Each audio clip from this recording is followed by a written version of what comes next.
भी सारे भाई का मैं कई बार सोचा नहीं भी हम दिहाड़ी कर रहे मजदूरी कर रहे भाई यार दिहाड़ी मजदूरी करना ही अपना काम भाई और आप कर रहे हैं मेहनत भाई हमारी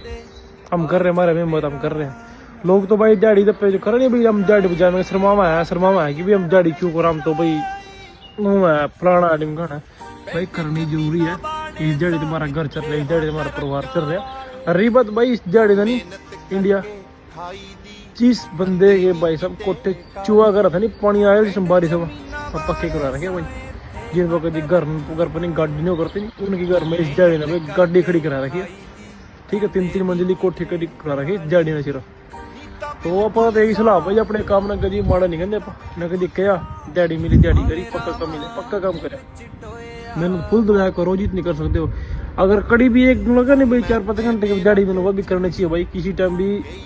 शीशे का मोल है भाई तो दबाया कमाओ जितने कमा सकते हो जय श्री राम।